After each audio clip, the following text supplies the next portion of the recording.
화면 공유되었죠? 네. 네네. 네, 오늘 이제 그 3주차 강의 시간은요, 글리코 클린 프로그램에 대해서 전달해 드리는 시간이 됩니다.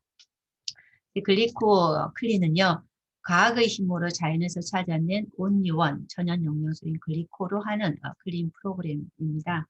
이제 이거의 어떤 전체적인 기본 틀을 이해하신다면요, 글리코 클린이라는 거는 내 몸속에서의 면역과 염증을 조절해서 세포를 다시 재생하고 건강한 체성분을 만드는 세포 면역 해독 프로그램입니다. 저는 이제 약사 수림 이영선입니다.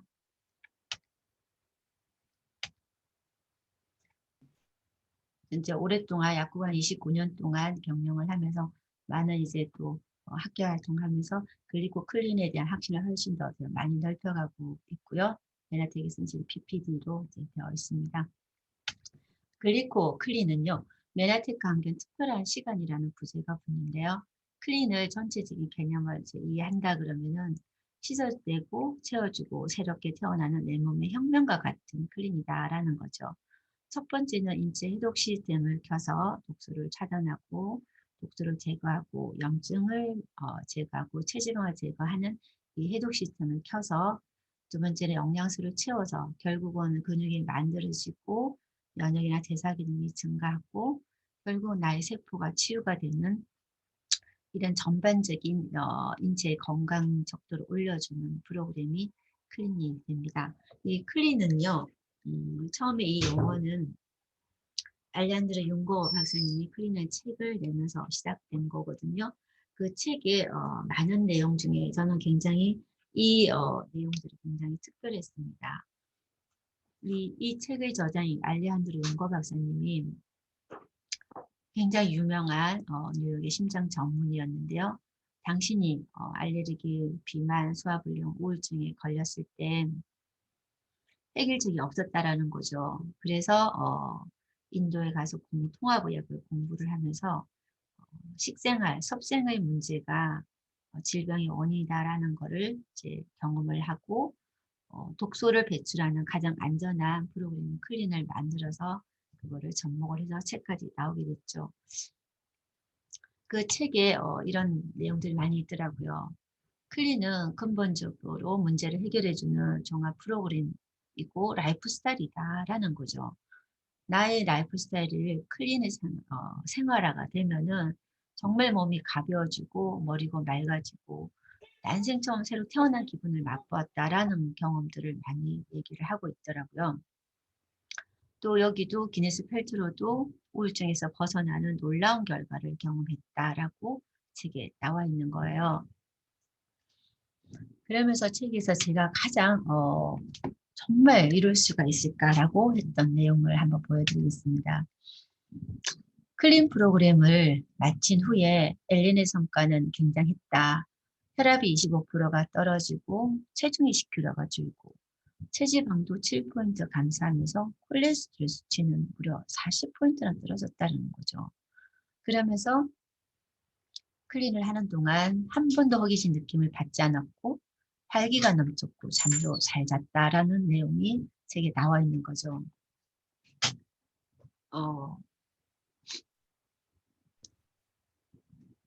이 내용들을 보면서 정말 과연 그럴까 라는 생각을 했거든요.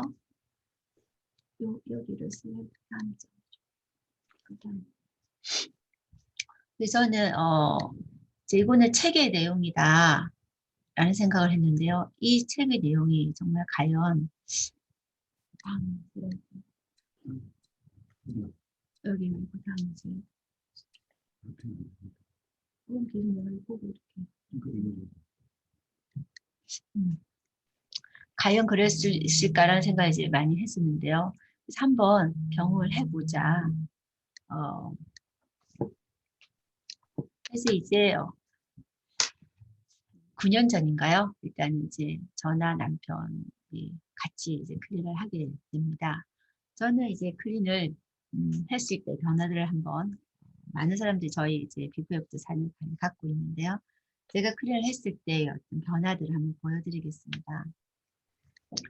클린 전에 한 9년 전의 모습에서요. 이렇게 클린하고 이렇게 한 2번 클린하고 이렇게 바뀌었죠. 그리고 2년 전에 또 이렇게 바뀌었고요. 지금의 또 모습입니다. 그러니까 9년 정도 시간이면 거의 이제 오랜 시간이 지났잖아요. 근데 많은 분들이 그렇게 얘기합니다. 과거보다 훨씬 더 젊어져 보인다라는 얘기들을 많이 하죠. 저 또한 그런 것들을 많이 경험하고 있거든요. 그래서 이런 클린이 과연 어떠한 내용으로 진행되는가, 또 클린을 했을 때 많은 사람들이 얼마나 잘 변할 수 있는가라는 거를 이론적으로 한번 쭉 한번 훑어보고요. 그 다음에 과연 그럴까의 어떤 그 변화된 모습들을 한번 보면서 나도 할 수 있다라는 생각을 갖는 시간들이었으면 좋겠다라는 생각입니다. 그럼 우리가 어떤 건강과 질병에 대해서 어떤 건지, 그리고 클린이라는 거는 어떤 질병을 음, 치료한다는 개념보다는 정말 치유의 핵심이거든요. 그러면은 우리가 어떤 질병이 걸리면 어디가 안 좋아, 이거 어디 뭐 때문에 그래, 원인이 도대체 뭘까, 이런 생각으로 병원의 검사들을 많이 진행을 하잖아요. 근데 저는 가장 기본적인 틀에서 정말 체득의 건강과 질병은 어떤 거라는 거를 근본적인 원인에서 찾아본다라는 거 보면은 결국 건강과 질병의 가장 큰 핵심은 그 조직에서의 세포의 모습입니다. 손상된 세포가 많을 때 결국은 그 조직이 질병이 걸렸다, 아프다라는 거죠. 그래서 우리가 어떤 상황에 어떤 조직이 아프고 뭐 관절이 있다 어쩌다 했을 때 결국은 그 조직의 세포가 망가져 있다라는 것을 이해하는 게 굉장히 중요합니다. 내가 왜 아픈가? 지금 이 아픈 상태가 뭘까? 아, 거기 있는 세포가 망가졌다라는 생각을 해야 된다는 거죠. 그래서 우리가 어디 아프다, 질병이 있다라는 거는요, 내 몸에 들어와 있는 독소와 면역이 깨져서 염증 반응이 계속 반복이 되면은 결국은 질병의 근본인 세포의 손상이 많아져서 세포의 기능과 모양이 변질된 상황이라는 걸 먼저 이해해야 된다는 거죠. 우리가 아플 때, 아, 거기 세포가 망가졌구나, 라는 거를 이해를 하신다 그러면요. 그러면은 망가진 세포를 정상으로 돌리는 게 우리의 치유의 핵심이지 않겠습니까? 그래서 치유라는 거, 힐링한다는 거는요. 아픈 상황이 스스로 낫게 된다는 걸 의미한다는 건데 이거를 한 번 더 생각을 했을 때 얘기는 이런 겁니다. 손상된 세포가 정상세포로 되돌아가는 거라는 거죠. 근데 우리가 약을 먹거나 병원에서 수술을 한다는 거는 정말 어떤 증상을 고치는 치료라는 거죠. 치료는 트리트먼트고요. 치유, 세포를 정상으로 바꿔가는 거는 치유라는 겁니다. 그래서 이런 치유의 모습이 정말 치유가 될 수 있는가, 아픈 상황이 정말 제대로 교정이 될 수 있는가. 인간은 정말 신체는요, 정말 기적이라고 하잖아요. 신체는 기적이다 라는 얘기를 굉장히 많이 하는데요. 그 기적을 이루는 것이 뭘까요? 자연 치유 능력이라는 거죠. 그래서 인체는 스스로를 이렇게 방어하고 보호하고 재생해서 결국 원기를 회복시키는 정말 놀라운 자연 치유 능력을 갖고 있다라는 거죠. 신체는 정말 기적 그 자체라고 하는데요. 그것이 자연 치유 능력이 있기 때문이죠. 근데 이 자연 치유 능력은요, 조건이 붙습니다. 적절한 도구와 방해 요소를 최소화한다면 이때 그렇게 된다라는 거죠. 적절한 도구가 들어가야 되고요. 치유 능력을 방해하는 요소가 최소화할 수 있도록 노력을 해 나가야 된다는 거죠. 자연 치유 능력을 방해하는 요소가 뭘까요? 첫 번째가 독소입니다. 독소는 외부에서 들어온 독소 있고 내 몸속에서 만들어지는 독소가 있습니다. 그래서 누구나 사람이라 그러면 독소가 있기 마련이죠. 그 양과 얼마나 더 강력한가, 이것의 차이가 질병을 만들어내는 어떤 근간이 된다라는 생각이 드는데요. 그 독소의 문제하고 영양소, 적절한 도구, 치유할 수 있는 도구가 있어야지 된다라는 거죠.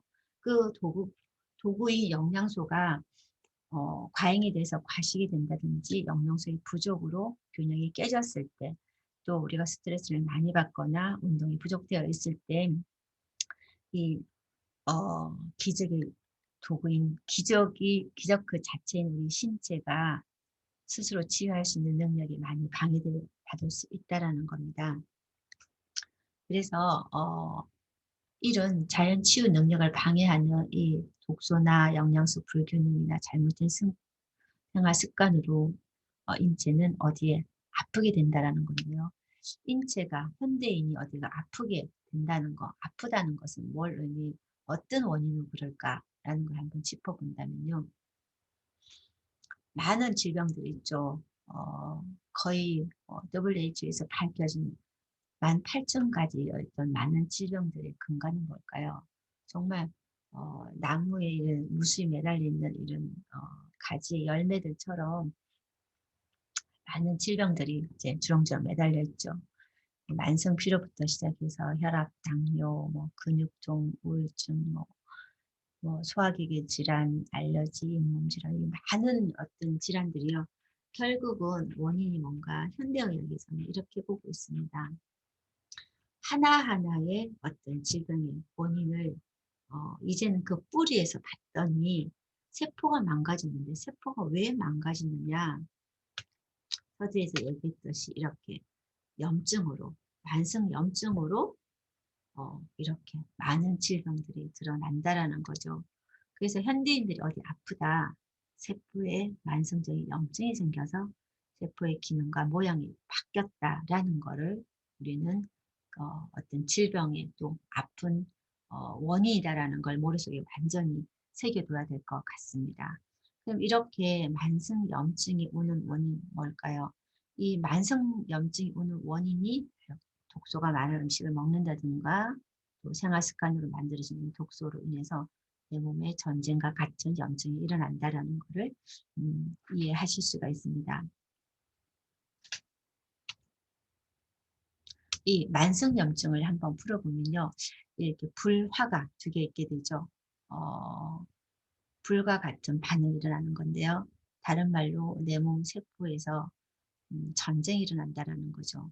나의 면역세포하고 외부에서 들어온 거, 내부에서 만들어진 그 독소들로 인해서 내 몸에서 늘 전쟁과 같은 반응인 염증이 일어난다는 거죠.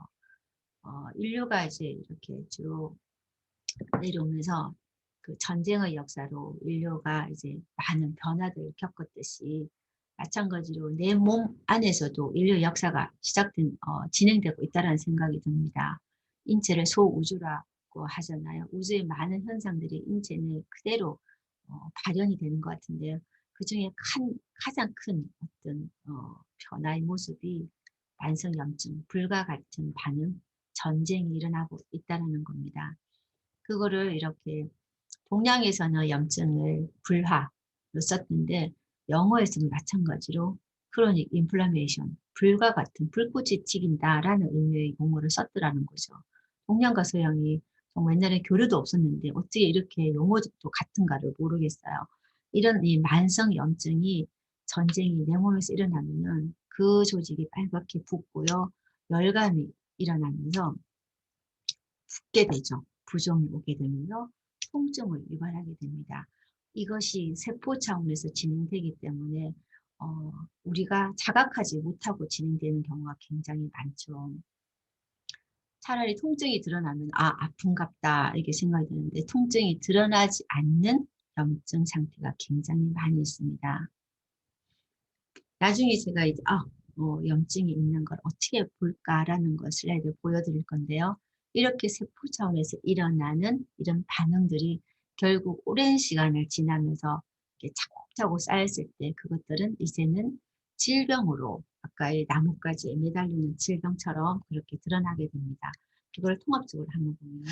이렇게 오랫동안 만성적인 염증이 나의 몸 안에서 세포 차원에서 진행이 됐을 때 결국 염증의 끝은 암이고요. 또 하나 염증의 끝은 치매입니다. 그래서 노화학자들이요. 인간은 결국 두 가지 질환으로 사망을 할 거다라고 얘기를 합니다. 사고를 제어해서요. 결국 자연사로 갔을 때 결국 인간은 암 아니면 치매로 간다라고 노화학자들이 얘기를 하죠. 그것이 만성적인 염증이 결국은 쌓여서 그렇게 두 가지로 드러났는데요. 암은 염증의 끝, 또 치매도 염증의 끝이라고 우리가 이해를 하면 되는데 그 전에 많은 질환들을 또 경험하신 분, 앓게 되신 분들이 굉장히 많죠. 관절염, 뭐 폐질환, 심혈관계 질환, 고혈압, 혈압 자체도요. 실제는 만성 염증입니다. 그래서 내 몸에 염증이 많이 넘쳐나면은 혈관에 염증이 생겼을 때 혈관벽이 붓게 되고요. 또 부어 부으면서 딱딱하게 되면서 결국 혈압으로 오는 거. 그리고 당뇨도요. 염증의 반응이죠. 그래서 우리가 이렇게 세포 차원에서 일어나는 이런 만성 염증이 결국은 내 몸을 아프게 하고 질환을 부르게 되는 가장 기본적인 원인이라는 걸 이해한다 그러면은 우리는 평소에 건강해지기 위해서 가장 노력해야 될 첫 번째 조건이 염증을 없애주는 삶을 살아야 되겠다라는 거를 정말로 기억을 해야 된다라는 거죠. 그럼 이렇게 만성적인 염증을 없애주려면 우리는 과연 어떻게 해야 되는가? 많은 이제 경험들로 사람들은 해독을 해야지 이런 얘기들 많이 하죠. 제가 경험하고 또 많은 분들의 경험으로 이제 얻은 정답은 이겁니다. 글리코클린이 염증 억제의 가장 핵심이다라는 거죠. 글리코클린이 만성 염증을 억제해서 나의 세포를 건강하게 또 우리의 인체를 건강하게 하고 자연 치유 능력을 가장 올리는 가장 큰 솔루션이다라는 것을 제안할 수 있고요. 클린이라는 책에서도 그거를 굉장히 강조하고 있습니다. 그럼 이런 만성 염증으로 인해서 제가 암도 끝이다. 염증이 끝단이다. 또 치매도 그렇다라고 했는데 이해들을 잘 못하시는 분이 많더라고요. 근데 이제는 방송이 굉장히 이것이 많이 나오고 있고 상식화 되는 거라는 생각이 드는데요. 이렇게 SBS에도 이렇게 만성 염증이 20년 속에는 치매를 만든다라고 나와 있죠. 과거에는 치매의 원인이 뭘까? 뭐 많은 원인들을 제시하는데 결국 한마디로 요약을 하면은 그 사람 몸이 늘 만성적인 염증 상태로 오랫동안 노출이 되어 있었다라는 것을 이해를 해야 된다라는 거죠. 아주 사소한 어떤 신호를 보고 저분이 음, 치매를 갈 수 있겠다라는 생각들도 저는 많이 하는데요. 가장 사소한 거 이런 거죠. 정말 어, 약국을 하면서 헤르페스 입술에 단순 포진 오는 사람 되게 많거든요. 근데 그 단순 포진을 단순하게 그냥 그 헤르페스 연고 찾아오시는 분 되게 많아요. 과거 같으면 제가 이런 질병의 근간이 염증이 있다라는 거를 몰랐다 그러면은 그냥 저도 아시클로바 연고 하나만 제안을 했겠죠. 근데 포진이 계속 만성적으로 오는 사람들은 전 그분들이 정말 나중에는 치매로 가겠다. 라는 이런 생각도 하게 되면서 저는 이 연고를 권하게 됐을 때 안타까운 마음이 그 연고를 주는데 거기에 막 덧붙여져 가는 거예요. 그러면서 정말 어, 그 어떤 안타까운 마음이 읽혀져서 뭔가 하나라도 저한테 질문을 하면은 그럼 저는 이제 줄줄이 좀 얘기를 하게 되는데요. 이런 헤르스페이스도 신문에 이렇게 나오죠. 알츠하이머의 원인이 될 수 있다. 입, 입 주위에 이런 포진이 생겨서 그것이 염증을 일으켰을 때 뇌로 바로 들어갈 수 있다. 그랬을 때 뇌세포가 교란이 돼서 고장이 나기 시작하면 치매로 갈 수 있겠다. 또 만성 치주염. 뇌 근처에 있는 조직들을 생각해 보십시오. 입술도 근처에 있죠. 또 입안에 어떤 만성적인 염증도 바로 혈관을 타고 제일 가까운 장기인 뇌로 갈 수 있겠죠. 그랬을 때 치매의 위험 인자로 제기되고 있다라는 거죠. 단순하게 가끔은 치아가 오복이다 이렇게 했는데 결국 이렇게 어, 결국 인간이 이제 어, 암과 치매로 가게 될 수밖에 없다라고 했을 때 그것이 얼마나 빨리 부추길 수 있는 것들이 사소한 신호로 우리는 판단을 할 수 있는 어떤 건강을 이해해야 된다라는 겁니다. 또 하나 치매가 정말 많잖아요. 왜 치매가 우리 부모님께 걸린 걸까요? 이랬을 때 당뇨병은 없었지만 만성적으로 혈당 수치가 높은 상태로 살았다라는 겁니다. 당뇨가 있으면은 치매로 갈 확률이 정말 높습니다. 왜 그럴까요? 단순하게 생각하셔도 됩니다. 당뇨는 포도당을 이용하는 거에 어떤 문제를 앓고 있는 게 당뇨병이잖아요. 그리고 또 하나는 뇌를 이해한다 그러면 뇌 세포의 에너지원은 뭘까요? 포도당이죠. 그럼 뇌 세포가 에너지원으로 포도당을 쓰는데 포도당을 제대로 이용할 수 없는 질환이 당뇨를 이해한다 그러면은 당뇨가 걸렸을 때 치매가 걸릴 확률은 굉장히 높다는 거가 굉장히 상식적으로 단순하게 이해할 수가 있습니다. 정말 실제 그렇고요. 당뇨에 노출되어 있는 시간들이 많으면 많을수록 결국은 치매로 빠지겠다라는 것을 꼭 이해해야 된다는 거죠. 그리고 평생 너무 많은 탄수화물을 먹었을 때 그 쓰레기가 뇌에 굉장히 많이 남게 되겠다라는 것도 또 하나 생각을 하셔야 되고요. 콜레스테롤이 적게 든 저지방색을 선택했다. 여기서 굉장히 많은 사람들이 걸리더라고요. 콜레스테롤이 많으면 지금 문제가 돼서 약을 많이 쓰는데 왜 이거 말이 안 되는 얘기를 한다. 근데 그렇지 않다는 거죠. 뇌는 지방으로 이루어져 있습니다. 뇌는 좋은 지방이 있어야지만 뇌 기능이 활성화된다는 것도 이해하시면 될 수 있고요.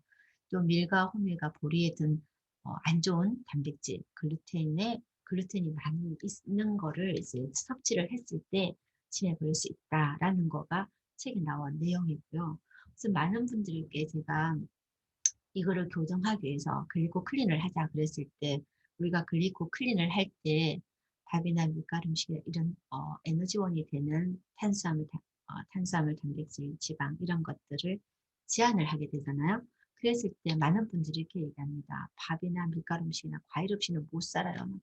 밥을 못 먹고는 못해요. 이런 얘기를 굉장히 많이 합니다. 그럼 저는 이런 이해를 시켜드리고 싶어요. 이렇게 평생 한두 번 클린을 하지 않으면은 이 뇌에서의 어떤 혈당의 문제로 정말 어, 치매가 굉장히 잘 걸릴 수 있다라는 거 꼭 이해를 했으면 좋겠다는 생각을 하죠. 알츠하이머 치매를요, 우리는 제4명 부르거든요. 결국은 뇌도 뇌에서의 문제는 이런 독소의 문제가 같이 걸려 있다라는 거고요. 또 하나는 요즘에 핫한 게 그렇죠. 조선일보에 얼마 전에 이렇게 나온 거예요. 근육이 연금보다 강하다. 그래서 이제 뭐 운동도 하고 근육을 키우기 위해서 많은 노력을 해야 된다라는 얘기를 이제 많이 하죠. 그래서 현대의 많은 문제들이요. 나이가 들수록 이제 고령화 될수록 굉장히 많은 문제들이 근감소증, 근육이 이제 무너져서 문제가 되는 게 굉장히 대두가 되고 있죠. 제가 얼마 전에 요양병원을 가봤는데요. 너무 깜짝 놀랐어요. 한 침대가 6개 이제 노인분들이 있는데 전부 다 침대에 쇠사슬로 묶여져 있는 거예요. 그래서 너무 놀랐거든. 정말 충격이었어요. 딱 그거를 보는 순간, 와, 그냥 학대가 이런 너무 무섭다라는 생각을 했거든요. 그래서 어떻게 사람을 저렇게 침대에다 묶어 놓고 있을까? 쇠사슬을 다 묶어 놓은 거예요. 그게 나중에 충격이었는데 그걸 또 이제 간호사분한테 그 얘기를 했더니 그럴 수밖에 없다는 얘기를 하는 거예요. 왜냐하면 한 명이 6명을 보는데 어, 잠시 한눈판 사이에 내려오다가 낙상이 되는 경우가 너무 많다는 거예요. 그러면은 그걸로 생명이 왔다 갔다 하기 때문에 어쩔 수 없이 다 묶어 놓는다는 거예요. 근데 그거가 이제 인력이 많고 그러면은 좀 묶었다가 또 풀었다가 이거를 한 3-4시간 간격으로 해줘야 되는데 한 명이 6명을 보다 보니까 그게 어려워서 그냥 거의 밥 먹는 거 외에는 거의 다 묶어 놓고 있다는 거예요. 그랬을 때 그게 얼마나 음, 사람으로서의 그 삶은 아니다라는 생각이 정말 많이 드는 거예요. 그래서 정말 요양병원에 가지 않는 몸을 만들어야 되겠다. 근데 그게 뭐 한순간 하는 게 아니잖아요. 살아오면서 차곡차곡 쌓여갔던 그 건강에 대한 관심과 노력의 결과가 내가 죽을 때까지 사람답게 죽을 수 있는 이 상황을 만들어 간다는 게 너무나 와닿는 거예요. 그래서 정말로 건강하기 위한 그 노력은 단 한순간도 놓치면 안 된다. 그런 어떤 사람의 어떤 삶이 너무나 어 사람답지 못하게 살다가 죽을 수는 없잖아요. 너무 충격이었던 거예요, 저한테는. 그래서 노력하면서 사는 삶은 정말로 어떻게 그렇게 맨날 크리즘만 아침에 먹어요. 저는 아침에 크리즘 먹는 게 너무 좋거든요. 어떻게 그렇게 먹어요. 근데 그런 어떤 끔찍한 상황들을 내가 경험하지 않으려면은 매일 같은 건강한 노력이 너무나 중요하다는 거를 다시 한번 또 일깨우게 되겠더라고요. 그래서 요즘에 뭐 어린이집에서 학대 이런 거 하고 요양원에서 이렇게 그 어떤 생활하고 그게 더 치명적이다라는 생각을 순간 많이 하게 되는데요. 또 그게 지금 현 의료 시스템에서는 어쩔 수 없는 상황이라고 하니까 또 뭐라고 말을 할 수가 없게 되더라고요. 그렇다 그러면은 현재 의료 시스템이 그럴 수밖에 없다 그러면은 개개인이 노력을 하면서 건강한 노력을 하는 거가 정말 게을리하지 말아야 되겠다. 하루하루 또박또박 해야 되겠다라는 생각을 하게 되는데요. 이런 근육이 감소되는 가장 큰 원인으로 제시되는 게 뭐냐면요. 그것 또한 염증이라는 겁니다. 그래서 근육이 무너져 대부분 딱 생각하는 거는 딱 그러죠. 첫 번째 운동, 두 번째 근육의 단백질 이렇게 생각하시죠. 그거보다 더 큰 원인은요. 만성 염증이 대두되고 있습니다. 염증성 물질과 산화적인 스트레스로 인해서 근육의 전쟁이 일어나는 겁니다. 근육의 전쟁이 일어나서 근육이 무너지는 거죠. 전쟁으로 인해서 근육이 파괴되는 거. 만성염증이 근육 감소증의 원인이고요. 두 번째 원인은 정말 단백질, 질 좋은 단백질의 섭취가 부족하게 된다는 거죠. 우리나라 노인들은 단백질 섭취량이 굉장히 부족합니다. 그럼 단백질 섭취를 아무리 해도 그거를 위장 상태가 좋지 않으면 소화력의 문제로 결국 절대적인 양의 근육세포로 가는 양이 줄어든다는 것도 또 생각을 해야 되는 거죠. 또 하나는 근육이 약해져 있으니까 당연히 신체 활동이 저하되겠죠. 운동 능력 자체가 떨어지고요. 운동을 잘 할 수 없는 상황에 많이 노출되어 있습니다. 그래서 이런 근감소증을 제대로 해결하기 위해서도요. 만성염증을 해결해야 되고요. 또 단백질을 제대로 공급해야 되고 소화력을 올려야 되고 많은 것들이 함께 시너지를 갔을 때 정말로 근감소증을 해결할 수 있다는 거죠. 단순하게 운동만으로 근육의 유지와 재생은 정말 힘들다라는 겁니다. 이런 만성적인 염증이 우리 질환의 어떤 가장 원인이라고 했을 때 염증에 취약한 유형군 리스트를 한번 보겠습니다. 염증에 취약한 유형군 리스트는 정말 어떤 대사증후군을 앓고 있고 비만하거나 정말 뭐 잇몸 질환이 있거나 뇌 문제, 우울이나 불안감을 자주 느끼거나 알레르기 질환이 있거나 또 수면이 안 좋거나 40세 이상이면은 염증이 굉장히 취약하다라고 위험군 리스트가 이렇게 보고되고 있습니다. 그러면은 현대인들은 왜 이렇게 만성염증에 누구나 노출이 될까요? 자연의 방식으로 길러지지 않는 음식물을 섭취하는 식생활이 근간이 있다라고 보면 되는데요. 염증이 걸린 동물의 면역계를 먹는다는 거죠. 식물사료, 풀을 먹어야 될 소에게 옥수수, 곡류사료를 주는 것부터가 염증에 걸린다는 거죠. 내 몸에 맞지 않는 재료를 먹었을 때 동물들도 염증이 걸리고요. 식물들도 마찬가지입니다. 산성 비료를 많이 썼을 때 식물도 염증 상태에 걸린 식물의 면역계. 우리가 채소 아무리 좋다고 먹어도 그것도 일부는 염증이 노출되어 있는 식물들을 먹게 되는 거다라는 거죠. 그리고 항염증 영양소 부족이 굉장히 많이 대두되고 있는데요. 항염증 영양소 첫 번째는 오메가3 또 비타민 C, D, B 이런 군들을 평소에 섭취량이 부족했을 때 훨씬 더 많은 염증이 노출되고 있고요. 또 안 좋은 음식을 많이 먹는 거 어쩔 수 없이 노출되는 독소적인 환경이죠. 독소적인 환경에 노출되는 환경 호르몬, 석유화물 이런 것들에 의해서 우리는 만성염증에 노출됩니다. 많은 독소들이 있죠. 내부에서 만들어지는 거는요. 내가 음식을 먹고 나면은 음식을 먹고 소화시킬 때 나오는 대사 쓰레기들, 대사성 쓰레기들이 활성산소부터 암모니아, 요산 같은 뭐 이런 대장의 유해 가스들, 그리고 불완전한 소화물, 특히나 과식을 했을 때 나오는 어, 불완전 소화성 대사 쓰레기들이 굉장히 많게 되죠.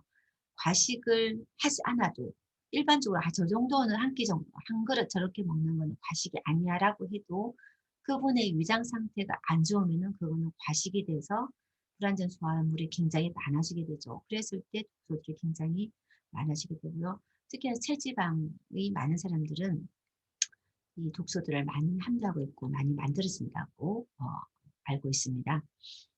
그 다음에 이제 외부적에서 들어오는 독소들, 환경오염들, 그리고 농약들, 수원들이 되게 많죠. 호르몬을 함유한 음식들 먹는 거. 이런 만성적인 염증 상태로 인해서 나의 면역세포들이 늘 전쟁을 치르게 됐을 때 면역력이 떨어지는 거를 우리는 이해하게 됩니다. 많은 한국인들은요, 이렇게 식품 첨가물을 하루에 3, 4씩까지를 먹는다고 해요. 1년 동안은요, 거의 평균적으로 25kg에 해당하는 식품 첨가제, 독소물질, 화학물질을 먹게 되는 거죠. 근데 사람이 1년에 처리할 수 있는 이런 첨가물 양은 한 4kg 정도밖에 안 된다고 하는데 이 25kg 먹어서 20kg나 처리를 못하고 몸 속에 차곡차곡 쌓였을 때 얼마나 나의 면역세포들이 그걸 없애주기 위해서 많은 전쟁을 일으켜서 염증을 안고 살아가게 된다는 걸 우리 이해하게 됩니다. 또 알게 모르게 항생제를 많이 먹게 되죠. 전 세계에서 생산되는 항생제의 70%는 가축에게 사용된다고 해요. 그럼 우리가 소, 돼지, 닭을 매일같이 먹지 않습니까? 그랬을 때 나도 모르게 알게 모르게 항생제를 먹게 돼서 그 항생제로 인해서 비만의 원인이 되죠. 살을 찌우게 할 때, 동물들도 살을 찌우게 할 때 항생제를 쓰거든요. 병에 덜 걸리게 할 때도 그렇지만 살을 찌우게 할 때도 항생제를 먹이게 되는 거죠. 그래서 실제 아이들한테요. 아이들이 어렸을 때 항생제를 많이 먹여서 성장한 아이들 있죠. 많이 아파가지고 뭐 비염이다, 감기 걸렸다, 엄마들이 그런 병을 자주 가잖아요. 그래서 항생제를 자주 먹인 애들은 거의 비만으로 많이 간다라고 합니다. 그래서 요즘에 정말 소화비만이 많은 이유가 어렸을 때 항생제를 굉장히 많이 먹었다라는 것도 또 하나의 문제점이 되죠. 그 다음에 이제 GMO 사료로 많이 키워진 가축들도 과거에 1950년대 닭은 이 정도밖에 사이즈가 없었다 그러면은 2008년도에는 이렇게 더 짧은 시간에도 불구하고 훨씬 더 이렇게 살이 찐 모습이죠. 이 살이 쪄져 있는 이 모습들에게는 뭘까요? 만성적인 염증이 쌓여 있다라는 겁니다. 그래서 한국에서 이렇게 GMO를 수입하기 시작한 90년대부터 질병들이 폭발적으로 증가하고 있다는 통계가 나와 있죠. 자폐증, 대장암, 당뇨, 유방암, 치매 증가율이 세계 1위로 달리고 있는 그 원인 중에 하나가 통계를 보면 GMO 수입과 맞물린다라고 밝혀지고 있고요. 유전자 변이한 어떤 어, 그 변형 동물들도 많은데요. 이게 GMO의 콩, 옥수수뿐만 아니라 이렇게 생선에도 특히 연어도 그렇다는 거죠. 그래서 어제도 제가 연어를 먹었거든요. 그 연어를 이제 초밥집에서 이제 배달해서 먹었는데 역시나 양식 연어였나 봐요. 이게 이렇게 성장 촉진 연어는 하얀 줄이 굉장히 많다라고 제가 얘기 많이 드렸잖아요. 정말 좋은 연어는 하얀 띠가 별로 없거든요. 근데 어제 먹은 건 정말 굉장히 큰 연어를 초밥에 딱 싸서 왔는데 하얀 띠가 엄청 많더라고요. 역시 안 좋은 음식 식사 잔뜩 든 연어를 먹고 있구나. 어쩔 수 없죠. 전 시켰기 때문에 먹어야 되는데 먹으면서 클린식을 한 잔 먹고 먹었거든요. 방어를 하면서 먹어서 얼마나 뿌듯하게 먹었는지 모르겠습니다. 또 하나 사람들이 과일이 너무 좋다라는 굉장히 이런 상식을 많이 가지고 있잖아요. 요즘의 과일은 그렇지 않다는 거죠. 과일 속의 과당이 내 몸속에서 지방으로 쌓이게 됩니다. 그래서 내가 많이 먹은 과일은요. 정말 달콤한 과일을 많이 먹은 사람은 간에 기름이 잔뜩 끼게 되고 또 하나는 요산을 굉장히 많이 만들어서 통풍을 유발하는 상으로 갈 수 있겠다라는 것도 또 한번 기억해 보십시오. 또 하나는요. 곰팡이 독소가 암을 만든다고 해요. 견과류에 생기는 이 곰팡이가 암을 유발하는데요. 눈으로 보이지 않고 돋보기로 보면 보이는 거는 그냥 그것도 안 되죠. 돋보기로도 안 보이는 곰팡이 독소들이 되게 많아요. 그럼 이런 것들을 끓이면 없어질까요? 300도씨로 가열해도 없어지지 않는 곰팡이 독소가 굉장히 많다라는 것도 또 보여지고요.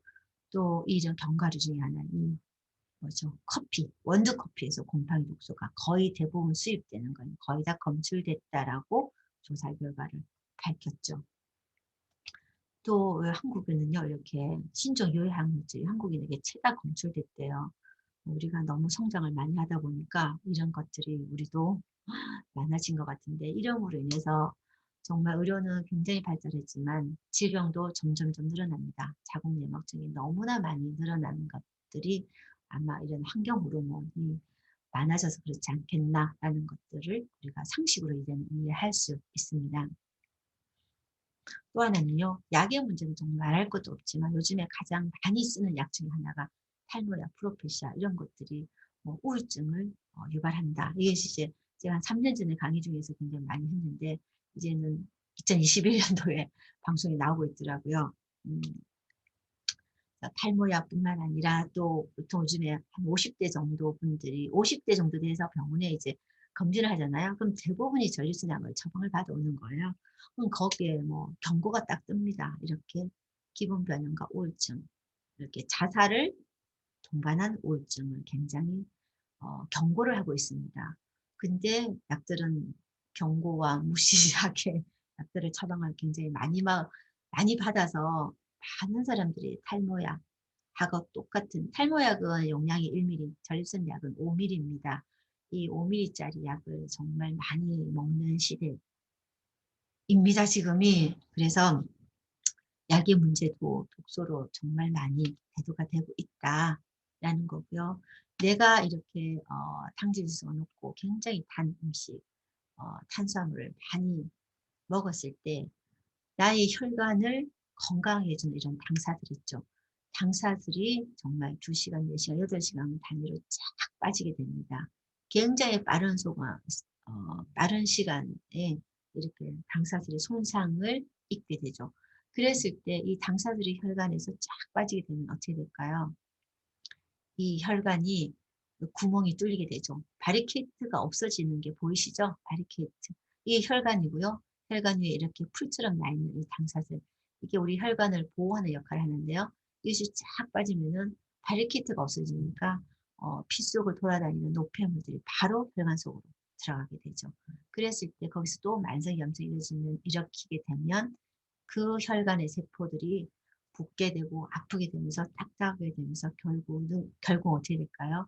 동맥경화로 진행되게 되면서 심근경색이나 뇌졸중을 유발하는 상황으로 가겠다라는 겁니다. 그래서 우리가 독소를 이해하고 독소가 어떠한 반응으로 우리의 세포를 치게 되는가를 이해하게 되면 매일매일 먹는 음식에서 우리는 독소를 좀 버려내고 덜 들어오는 생활을 해야 되겠고, 또 그거를 잘 버릴 수 있는 어떤 솔루션을 매일같이 또박또박 하면서 살아야 되겠다라는 다짐을 하게 된다라는 생각을 합니다. 이런 독소들이요, 내 장을 망가뜨리고 내 장을 세게 하고 있다라고 합니다. 그러면서 장이 세게 되면 염증은 훨씬 빠른 속도로 진행하게 되죠. 이런 많은 이제 독소들이요, 장을 무너지게 합니다. 어, 독소가 우리 몸에서 이제 결국은 무너뜨리는 거는 장을 무너뜨리거든요. 장이 무너지는 것과 동시에 염증이 진행된다고 보시면 되는데요. 건강한 장은 이렇게 바리케이트가 굉장히 촘촘하게 되어 있죠. 아까 혈관의 바리케이트가 무너지듯이 이 장세포에도 바리케이트가 이렇게 손상을 받으면 독소들은 그대로 유입이 돼서 내 몸에서 염증 반응이 급속도로 진행이 되게 되는데요. 이런 독소가 들어오고 그것이 염증이 진행이 돼서 드러나는 증상들입니다. 독소의 증상들이요, 알레르기 비염이 있거나 자주 코가 막히거나 또 피부에 여드름이 나거나 두통을 자주 앓거나 또 다크서클이 있거나 변의 문제거나 가스가 차거나 또 이렇게 어, 혀에 벽티가 많이 끼거나 냄새가 나거나 또 살이 잘 빠지지 않거나 얼굴이나 몸이 부어 있거나 이런 거죠. 근육 통증이 있거나 또 결국은 뇌에 독소의 증상들이 이렇게 나옵니다. 뇌가 고장나기 시작하죠. 분노를 쉽게 느끼고요. 갑작스럽게 욕구불만을 터뜨리기도 하고요. 제일 뇌가 고장난 거에 가장 문제점은요. 의욕이 없는 겁니다. 의욕이 없고 피곤한 거죠. 의욕이 없는 거는요. 식욕도 없고 성욕도 없고 물욕도 없고 아무것도 하기 싫은 이런 무기력한 상태가 가장 어, 힘든 뇌 고장 상태인데 그것도 결국은 독소의 반응입니다. 그리고 냄새에 되게 민감한 거죠. 우리 클래식을 주면은 저는 뭐 바닐라를 타든 초코를 타든 다 맛있거든요. 근데 그 향이 싫어서 못 먹겠다는 사람도 있는 거예요. 그러면 그 사람들 어떻게 이해해야 될까요? 독소가 더 많으니까 냄새에 훨씬 더 민감하게 반응을 하기 때문에 결국 클린을 더 많이 해야 되는 사람이라는 거죠. 그리고 이제 뭐 여러 가지 문제점들 많이 보이고 그렇죠. 저희는 독소의 어떤 모습들 또 하나 보여드리면요. 지방질 독소가 쌓였을 때, 지방이 산화됐을 때 쌓일 때 모습들은요. 이렇게 피부에 검버섯들이 막 피어 있는 거 많이 보이시죠? 굉장히 심각한 사진들만 제가 가지고 있는데 정말 젊은 나이도 뭐 40대도 벌써 손에 검버섯이 피는 사람들이 많고요. 손에만 피는 게 아니고 피부에 뭐 보이는 검버섯이 아니고요. 내 장기에도 많이 검버섯이 있습니다. 뇌에도 검버섯이 피어있는 상태가 실제 치매를 많이 부르고요. 또 심장에도 검버섯이 피어있는 게 많이 보일 수가 있죠. 특히나 눈에 이 검버섯, 리포푸신, 검버섯의 그 원인 물질, 원인 물질은 리포푸신이거든요. 리포푸신이 망막이나 항변에 쌓였을 때 망막 변성과 항반 변성을 부른다고 합니다. 이런 독소 노폐물이 흔적을 좀 전에 이제 검버섯을 보셨는데요. 독성 노폐물의 흔적은 가장 큰 신호는요. 부종입니다. 아까 염증의 4대 증상들 이제 얘기 드렸잖아요. 그것이 가장 크게 드러나는 거는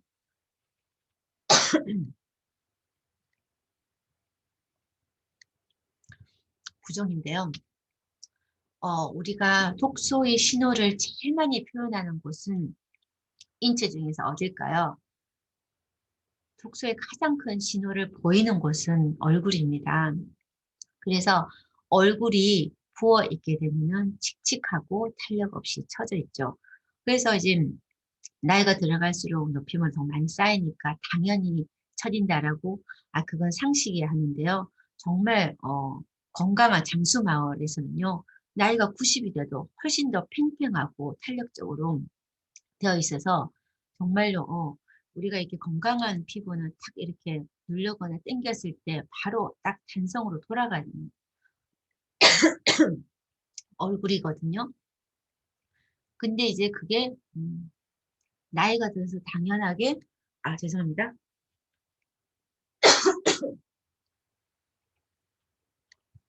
물을 일단 잠깐만요.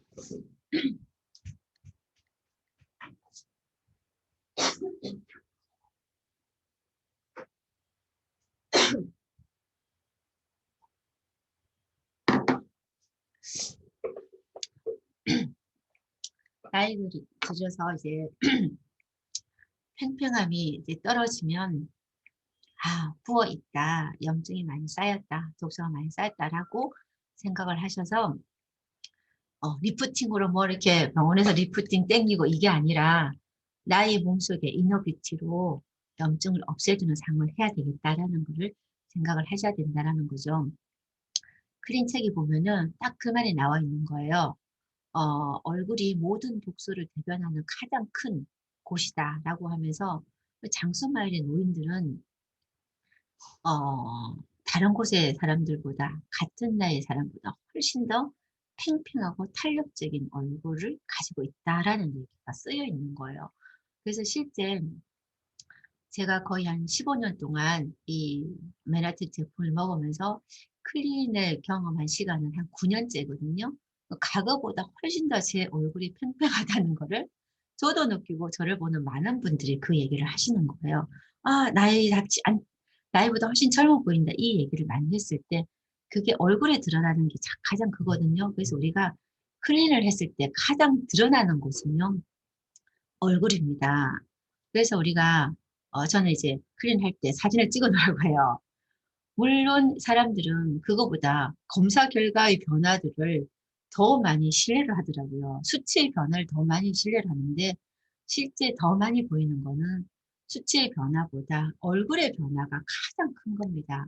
얼굴이 더 슬림하게 바뀌고 음 우리가 이제 독소가 많으면 얼굴 사이즈가 커진다 그러잖아요. 그리고 늘어져 있고 처져 있고 부어 있고 그리고 이게 이제 눌렀을 때 뇌도 부어 있으면은 이렇게 쑥쑥 들어가거든요.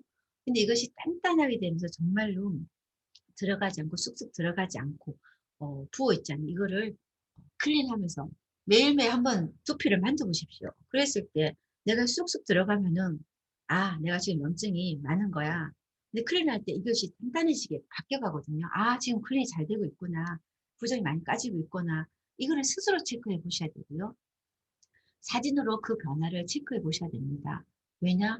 가장 나의 독소의 흔적을 제일 많이 보이는 곳이 얼굴이기 때문에 그렇습니다. 어, 그러면은 이렇게 혀에도 또 눈에도 변에도 장애 부종이 있으면요. 변비나 설사 꼭 드러나게 되죠. 우리가 독소를 없애고 건강하게 하는 가장 마지막 단계의 모습, 해독의 마지막 단계의 모습은 장을 고치는 거거든요. 장이 염증의 시작이기 때문에 장을 결국은 고쳐야지만 장을 고칠 수 있게끔 해야지만 결국은 해독의 마지막이 되는 겁니다. 그래서 장의 부종으로 변비나 설사가 막 결혼이 되면은 독소가 굉장히 많아져 있고 부어 있는 상태거든요. 어, 그랬을 때 우리가 그거를 해결했을 때 결국은 이제 매일같이 변을 제대로 볼 수 있는 상황이 됐을 때 결국 내 몸은 해독이 완벽하게 됐다라고 우리가 생각을 하면 되는데요. 그러면은 사람들한테 매일같이 변을 잘 보시냐 이렇게 물어보면은 매일 하루에 한 번씩은 잘 봐요. 이렇게 얘기를 합니다. 근데요, 클린책에서 제시하는 거는요. 매일같이 하루에 한 번 변을 보는 게 아니라 내가 뭔가를 음식을 먹었을 때 바로바로 볼 수 있는 것이 가장 완벽한 장이라고 얘기를 하고 있어요. 그럼 제가 하루에 3끼를 밥을 먹는다. 3번의 변을 보셔야 되는 겁니다. 실제 솔직히 저는 많이 그렇게 간 것 같아요. 저도 과거에 한번 그 화장실에 들어가면은 아예 거기서 신문을 보거나 책을 읽거나 30-40분 그냥 있었어요. 음. 그게 이제 '신문을 보기 위해서 읽는 거야.' 이렇게 생각을 했었지만 실제는 장이 안 좋아서 그냥 신문을 보면서 나올 때까지 기다렸던 그런 시간들이었던 것 같거든요. 근데 제가 오랫동안 이 클린식을 먹고 그리고를 먹으면서 정말로 제가 식사를 좀 이제 맛있게 하잖아요. 같이 아마 식사를 가면은 아마 '약사님 또 이제 화장실 가는구나.'라는 데 파트너를 많이 알고 있습니다. 먹고 나면 좀 있으면 바로 가요. 그리고 완벽하게 또 내리고 오거든요.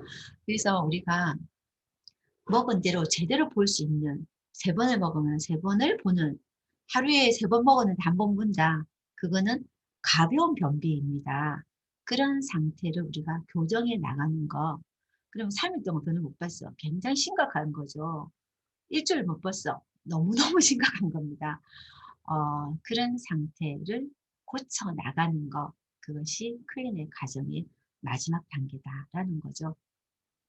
그리고 뇌가 부어 있으면 무겁고 무기력하고 멍한 상태 이렇게 간다라는 겁니다. 그래서 이런 독소가 1단계, 2단계, 3단계를 나눠보면요. 1단계는 이유 없는 부종, 탄력자, 피부 처짐이죠. 이것이 진행되면 이렇게 몸이 무거워지고요. 또 근육통 오게 되고요. 결국 3단계가 되면은 이제 약을 먹는 수밖에 없는 상황으로 많이 갑니다. 혈압이나 당뇨나 이런 약들을 처방해 먹게 되고요. 또 우울증이나 또 정신과 질환, 결국 또 암의 상태까지 많이 가게 되는데요. 이런 약들을 먹는 사람들은 독소 축적의 최종 단계라는 거를 인식을 꼭 시켜야 되고요. 또 그렇게 알아가야 됩니다. 그랬을 때 내가 해독을 해 나가는 단계는 1단계면 있는 사람들 같으면 훨씬 빠른 속도로 얼굴의 변화들이 훨씬 더 빠른 속도로 좋아지겠죠. 근데 3단계에 있으신 분들은 이렇게 거쳐가야 되기 때문에 굉장히 많은 클린의 과정들이 필요하다라는 거죠. 이 독소가 많이 쌓이는 가장 모습들 중에서 가장 드러나고 가장 심각한 것이 비만입니다. 비만은 암보다 무서운 질병이다라고 WHO에서 규정을 했죠. 너무나 많은 질환을 담고 있기 때문에 그렇죠.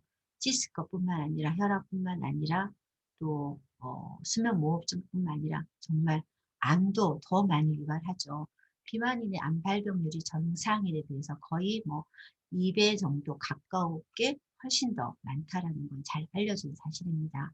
이런 비만이 독소의 축적된 가장 큰 모습 중에 하나인데요.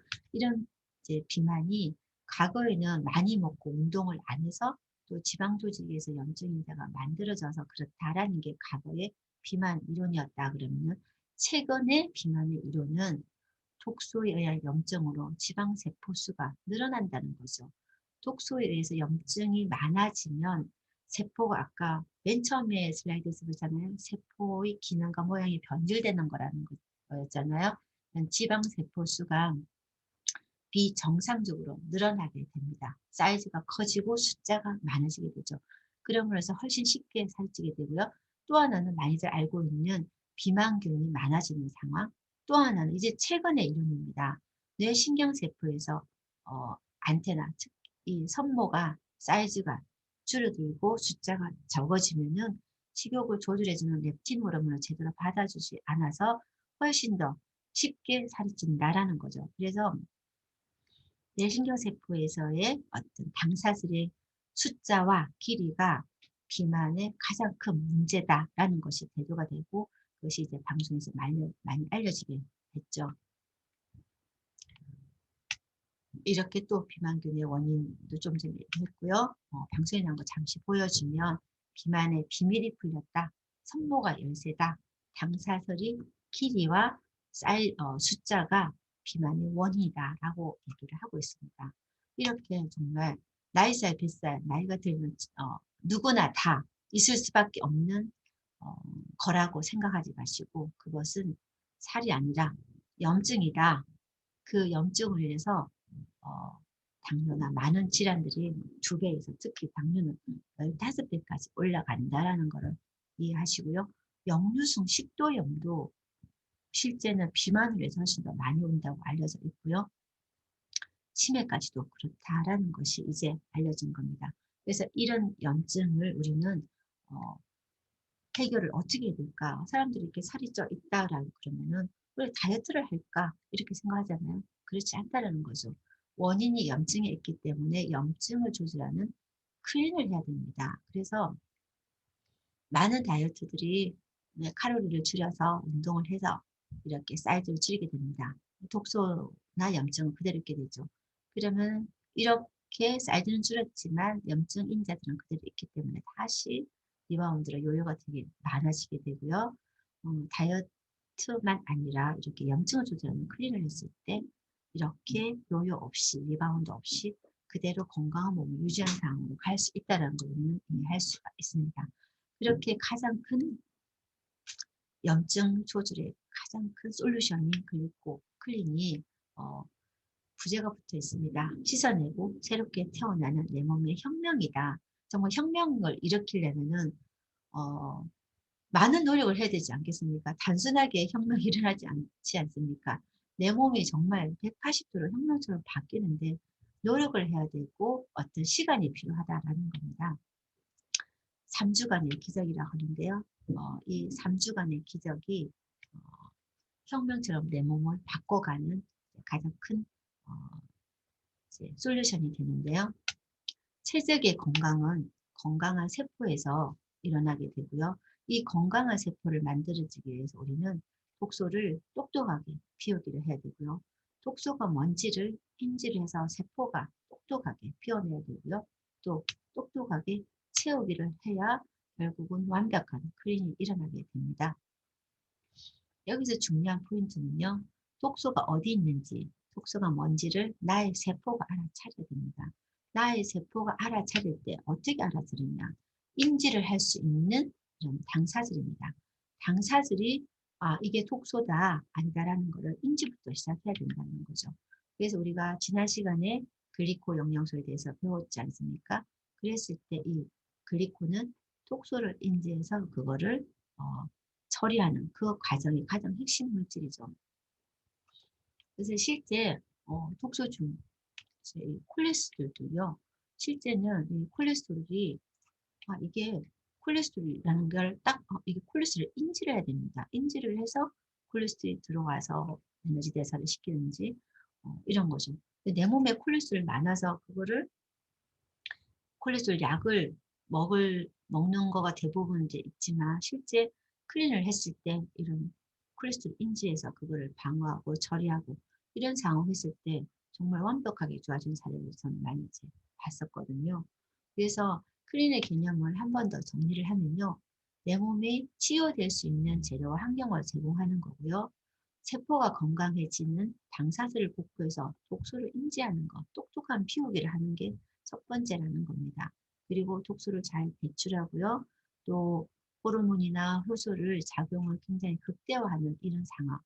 그리고 장내 환경을 개선하고 결국은 줄기세포를 활성화하는 이 과정이 클린이 되는 가장 큰 원리입니다. 그래서 보통은 우리가 이제 일반 여러 회사에서 클린을 많이 진행을 하는데요. 일반적인 클린은 이렇게 기본적인 우리가 알고 있는 영양소들을 쭉 주게 됩니다. 이거는 비우기는 잘 할 수 있겠죠. 식사 대 음식도 단백질도 주고 비타민, 미네랄 이런 거 다 주게 되면은 독소를 이제 비우게 할 수는 있는데요. 그거를 세포 차원에서 세포 안에 들어있는 독소를 퍼내고 세포에 들어있는 독소를 바리케이트에서 막아주는 이런 세포 클린은 당 영양소가 핵심으로 있어야지 된다는 겁니다. 그래서 저희들이 하는 글리코클린은 세포 클린입니다. 세포 차원에서 당사자를 넣어서 하는 건데요. 면역 해독, 세포 클린에서 가장 중요한 목표는 세포의 면역 센서, 이 바리케이트를 만들어주는 거죠. 그리고 장내 미생물들을 살려서 결국은 장을 회복하는 게 클린의 가장 완벽한 단계이거든요. 장내 미생물을 살리는 쪽, 그리고 호르몬을 살리는 쪽이 이 세 가지를 목표를 가지고 저희가 클린을 진행을 하게 됩니다. 첫 번째 면역 센서를 살리게 되면 결국은 세포에서 독소를 제거하게 되는데요. 세포에서 독소를 제거하는 가장 주 무기가 뭐냐? 이 해독 펌프를 작동시키는 건데요. 이 해독 펌프의 재료가 당사질입니다. 그래서 다른 데의 어떤 클린하고 글리코클린과 일반 클린의 차이는 뭐냐? 해독 펌프를 만들어주는 당 영양소를 집중 들어가게 된다는 거죠. 당 영양소가 신체 독소 배출에 가장 중요한 역할을 하게 됩니다. 세포에서 독소를 보내는 이 작용이 완벽하게 진행이 돼야 되는 거죠. 그리고 장을 다시 바리케이트를 쳐서 장을 살리는 거죠. 그래서 우리가 효과적인 클린을 위한 체질의 구성 요소는요. 이렇게 글리코 영양소를 중심에 두고요. 해독 펌프를 달아주는 중심에 두고 나머지 영양소들을 함께 들어가게 됩니다. 한 번 더 정리해 보고요. 그래서 클린이라는 거는 세포 영양 클린인데 이것이 최고의 전신 성형과 같으라라는 건데요. 핵심은 이렇게 해독 펌프를 달아주는 인버투스 라이프와 염증과 면역을 조절하는 당 영양소 그리고 다양한 영양소들을 함께 이렇게 들어가서 간해독과 장해독과 세포를 완벽하게 이뤄내는 이것이 클린의 핵심입니다. 이 간해독을 할 때는 치용성 독소를요, 수용성으로 바꿔서 퍼내는 거거든요. 그러면 치용성 독소를 수용성으로 바꿀 때 많은 재료가 필요합니다. 비타민 그룹과 아미노산 그룹이 필요하죠. 이런 영양소들이 제대로 완벽하게 들어갔을 때 우리는 해독작용이 완벽하게 일어나는데요. 만일 이런 영양소들이 너무 부족하게 들어갔거나 어, 많이 부족하게 들어간 상황이 되면은 중간 대사 물질이 훨씬 더 이제 많아지게 되거든요. 중간 대사 물질이 훨씬 더 뭐가 톡식하죠? 훨씬 더 독소가 많죠. 그랬을 때 우리는 완벽한 클린이 안 되고 오히려 더 문제가 많아지죠.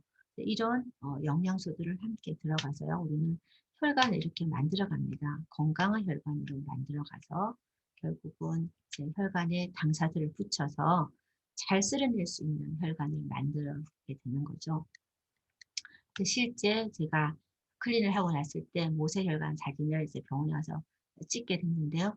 정말 그 선생님이 그러더라고요. 교과서에서 본 건강한 혈관을 실제 보게 된다라고 얘기를 하셨어요. 그래서 이렇게 쭈삣쭈삣한 모세혈관을 갖게 된 거를 이제 그 선생님이 굉장히 놀라워하셨는데요. 제가 클린을 하고 이렇게 찍었을 때 이렇게 나오더라고요. 이렇게 검사를 하지 않아도 아까 제가 말씀드렸듯이 얼굴의 변화만으로도 우리의 독소의 처리가 얼마나 잘 되고 있는가를 우리는 경험할 수가 있습니다. 이런 글리코클린의 과정을 한번 보면요. 처음부터 얼굴이 반질반질하게 되지 않겠죠. 오히려 처음 한 1단계 진행할 때는요. 오히려 더 보기가 힘들어집니다. 우리의 집을 청소할 때 이렇지 않습니까? 매일같이 청소를 하죠. 그렇지만 대청소라는 걸 1년에 한두 번 하지 않으면은 또 쌓이는 것들로 집이 깨끗하지 않잖아요. 그래서 한 번쯤 대청소를 우리가 집을 하듯이 내 몸도 이렇게 대청소를 하게 되는데요. 집을 대청소하면은 막 처음에는 엄청 먼지가 나고 지저분하잖아요. 마찬가지로 내 몸을 대청소를 할 때는 처음에 지저분합니다. 그래서 정말 지저분함 되면서 눈곱 막 끼는 거 있죠. 눈곱이 막 껴요. 알게 모르게 지물지물하게 눈곱도 끼고요. 졸리기도 하고요. 가래도 더 많아지기도 하고 어떤 심한 사람들은 토끼눈도 되죠. 지저분한 게 막 나오기 시작하니까 위에서 지저분한 게 나오니까 어떻게 될까요? 미식미식하고 구토감을 느끼게 되고요. 어, 또 이제 냄새도 되게 많아지고요. 제일 많이 느끼는 거는 입마름 되게 많이 느끼더라고요. 청소할 때 물 많이 필요하듯이 내 몸에 물 많이 필요하거든요. 근데 평소에 물이 많이 없었던 분들은 입마름을 굉장히 많이 느끼게 됩니다. 그럼 물 많이 드셔야 됩니다. 클린하면서 물 많이 드시고 한 3일째 정도 되면은 지방분해 스위치가 켜지기 시작합니다. 그리고 한 그때부터 지방이 타기 시작하죠. 그래서 보통 뭐 3-4일 됐는데 이제 뭐 얼마나 줄었어요. 이렇게 빨리 좀 얘기 안 했으면 좋겠습니다. 3일째부터 스위치가 켜지기 시작합니다. 그러면서 뭐 대사가 원래 잘 됐던 사람이 클린하면은 바로 며칠 만에 2-3kg 빠지겠죠. 근데 쓰레기도 너무 많고 대사 속도가 느리신 분은 그 시간들이 늘어나기 시작하죠. 보통 평균적으로는 7일째쯤 되면 활기와 에너지가 솟아나기 시작하고요. 한 2단계, 2주째쯤 되면은 그때부터 본격적으로 체지방이 타게 됩니다. 한 2주 정도, 열흘에서 한 14일 이때 되면요. 정말 3-4kg 빠져나간 사람 굉장히 많거든요. 근데 체지방이 그렇게 빠져나가는 것도 중요하고요.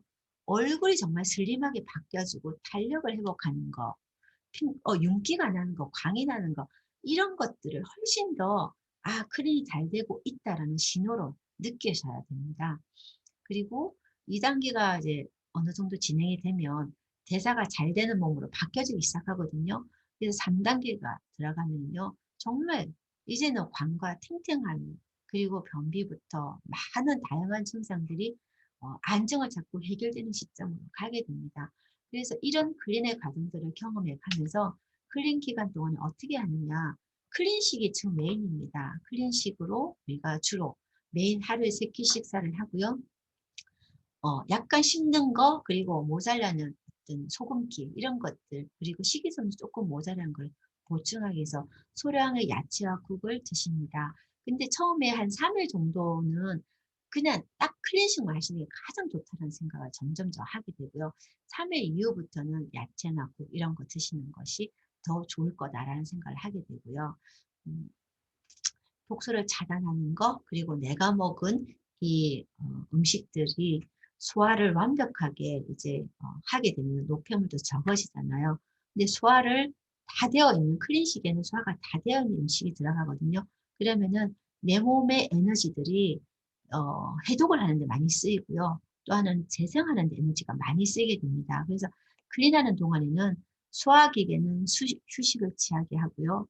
해독과 재생의 에너지를 쓸 수 있게끔 이런 과정을 만들어가는 게 클린식이다라는 거를 이해하시면 굉장히 편안하게 클린을 할 수가 있습니다. 보통 클린하라 그러면 밥 안 먹고 못한다 이렇게 하는데 적게 먹는 거고요. 또 하나는 음식을 종류를 바꾸는 거예요. 소화가 다 되어 있고 완벽한 식사되어 있는 클린식으로 식사를 하는 거지.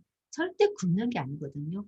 우리가 청소할 때는 좋은 재료로 청소 도구를 완벽하게 들어가고 지금 그동안 먹었던 음식을 절제를 하게 되면은 다 에너지를요. 그동안 쓰지 못했던 곳 해독하는데 또 몸을 재생하는 데 쓰게 된다라는 거를 우리는 상식적으로 이치적으로 이해해 나갈 수 있습니다. 이런 클린의 가장 중요한 것이 인모투스 라이프입니다. 이것이 해독에 가장 중요한 해독 펌프를 달아주기도 하고요. 또 독소를 인지하기도 하고요. 또 세포 내의 노폐물을 퍼내는 가장 중요한 물질이기 때문에 그렇습니다. 이 글리코 영양소를 인볼투스를 기반으로 단백질, 오솔린이 들어가게 되죠. 완벽한 단백질, 양질의 단백질, 또 우리 몸에 필요한 필수 아미노산을 완벽하게 갖고 있는 것이 유청 단백인데요. 이 유청 단백을 99% 유청 단백을 가수분해해서 담아놓은 겁니다. 거기에다가 이 오소리는요, 특히나 체지방을 분해하는 펩타이드 아미노산을 넣어놨습니다. 그래서 오소린을 얘기할 때는 체지방을 분해하는 가수분해 유청이다라는 것을 꼭 기억하셔야 될 것 같습니다. 이 가수분해 유청인 오소리는 이렇게 99%이고요. 이것이 이제 가장 중요한 거는 식욕을 억제하는 물질도 들어있지만 체지방을 분해하고 축적을 억제하는 그 성분의 펩타이드를 넣어놨고요. 이런 가수분해 유청은 내 몸에서 강력한 해독 항산화 효소 역할을 합니다. 그래서 클린을 할 때 가장 중요한 거는 글리코 영양소 엠브리토스고요. 두 번째 중요한 건 오소린입니다. 오소린이 많이 들어가야지만 해독을 완벽하게 해낼 수 있는 그런 해독 항산화 효소인 글루타치온이 굉장히 많이 만들어지고 쓰일 수 있게 되죠. 그렇게 나갈 수 있는 오소린을 저는 이제 클린 할 때 이분한테 어느 정도나 들어가면 좋을까, 경제적인 것도 그분의 경제 사정도 생각해야 되겠지만 그거와 또 하나 생각하는 그분의 상황이 지금 독소가 너무 넘쳐나 있어. 독소의 정상이 너무 많이 나와 있어. 그러면 엠플루투스 양을 좀 더 올리면서 오솔린 양을 더 올리는 상황. 왜냐? 이것이 그래서 항산화 효소의 가장 근간이 되는 물질이기 때문에 그렇고요. 또 하나는 근육이 문제라는 걸 굉장히 많이 좀 전에 얘기 많이 들었잖아요. 근육의 핵심은 염증이다라는 거죠. 그리고 또 하나는 단백질이라고 했는데 그 단백질 보충을 오솔린으로 해 나가고요. 또 하나는 트루플레니시, 식물 단백.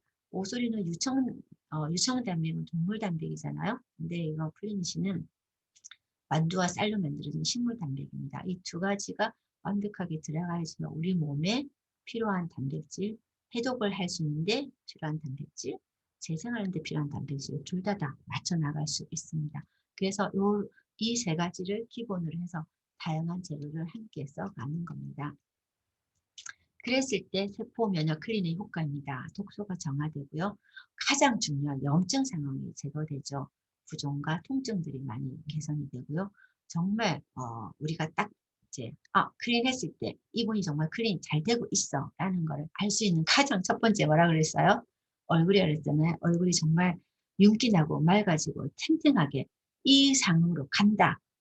클린 너무 잘 되고 있어. 이렇게 생각할 수 있을 수가 있습니다. 그리고 알게 모르게 이렇게 질병들이 정리가 되죠. 이것이 관절염이 치료해. 이게 아니라 상황을 치유할 수 있는 상황을 가기 때문에 굉장히 좋아지죠. 무릎도 아팠던 무릎이 덜 아프게 되면서요. 혈관들이 깨끗해지기 시작합니다. 콜레스테롤이나 혈압이나 혈당이 안정화되기 시작하죠. 그래서 많은 사람들은 콜레스테롤 정말 낮추기 위해, 콜레스테롤 없애기 위해서 클린 해야지 이런 사람 되게 많긴 하거든요. 그랬을 때 수치들을 가지고 많이 보려고 하잖아요. 그래서 제가 한번 보여드릴게요. 수치가 정말 이분은 이렇게 LDL이 229였어요. 너무나 높았습니다. 이분이 2019년도에 이렇게 됐죠. 2020년 12월에도 여기는 또 250, 중성지방 250, 총콜레스테롤 320. 엄청나게 높은 거죠. 이분 한 달 만에 클린했습니다. 클린하고 한 달 만에 이렇게 총콜레스테롤 180 떨어졌죠. 중성지방 아까 200에서 50% 떨어졌죠. LDL 100으로 떨어졌습니다. 아까 220인가 그랬죠. 거기서 104 약을 먹지 않았습니다. 클린만 한 달 했습니다. 이렇게 수치 떨어지면 너무 놀랍죠. 근데 책에 나와 있는 내용이 그대로 재현이 됩니다. 이 재현이 되는 거거든요. 그렇게 할 수 있는 가장 큰 무기가 어떠한 결과로 이렇게 한 달 만에 확 떨어지겠습니까? 약도 이렇게 되지 않는 상황이라는 거를 어 알 수 있거든요. 뭐 한 케이스가 아닙니다. 많은 케이스가 있죠. 또 LDL이 이런 거에서 이렇게 여기도 한 달 만에 이렇게 됐거든요. 요것만 그랬냐? 체지방도 한번 볼까요? 체지방률이 한 20.8kg였어요. 이분을 클린을 해나갑니다. 14, 여기 보시죠? 14.4로 떨어졌죠? 이건 2달 넘었습니다. 2달 넘고 5.6으로 20kg 체지방이 5.6, 20kg면 얼마나 많은 체지방입니까? 체지방이 20kg 장난 아니죠. 그것이 15kg가 날라갔습니다. 이렇게 할 수 있는 것이 뭘까요? 그래서 얼굴들이 변화들을 한번 볼까요? 이거는 이제 우리 마스 패키지, 우리 챌린저 도전의 행사에서 탑5에 오르신 분들입니다. 탑5 행사할 때 찍은 사진이거든, 제가요. 얼굴들이 모습이 부어있고 처져 있고, 그래서 탱탱이 바뀐 거 볼 수 있겠습니까? 이분들의 검사 결과는 중요치 않아요. 검사 결과를 제시하지도 않아요. 그냥 이렇게 모습의 변화, 어떤 모습, 얼굴의 모습이 가장 중요합니다. 이렇게 바뀌게 됩니다. 그래서 클린을 하고 나서 제게 많이 얘기들을 전 종합해서 적어놓을게요. 체지방이 빠졌다. 부종이 빠지고 피부가 맑아지고 광이 나더라. 젊어졌다. 어떤 많은 어떤 자기의 상황들, 질환들이 많이 개선된 것도 또 알려주고 있어요. 뭐 이렇게 장이 좋아졌고 몸무게가 개선되고 이런 많은 문제들 해결점을 보여주거든요. 이게 다방면에 걸쳐서 좋은 경험의 효과들로 자꾸만 우리는 하고 싶은 글리코 클린이라는 것을 다시 한번 강조하면서요. 1년에 한 번은 늘 글리코 클린을 짧게는 1주에서 3주까지 늘 내 몸을 대청소 그리고 매일같이 조금한 잔청소를 또 해 가야 되겠죠. 그렇게 지속적인 유지에 갔을 때 우리는 체력이 건강과 외모로 기쁜 날로 가지 않을까라는 생각을 하면서 조금 시간이 오바됐습니다. 죄송하지만 마지막 슬라이드 하나 더 보여드리겠습니다. 우리가 정말 돈 부자를 원하십니까? 저는 그렇지 않다고 생각합니다. 면역 부자, 근육 부자, 뼈 부자를 저는 원한다는 생각을 합니다. 그러면은 글리코클린은 시작이 답이다라는 강한 메시지를 전달하면서 오늘의 강의를 마치도록 하겠습니다. 감사합니다. 감사합니다.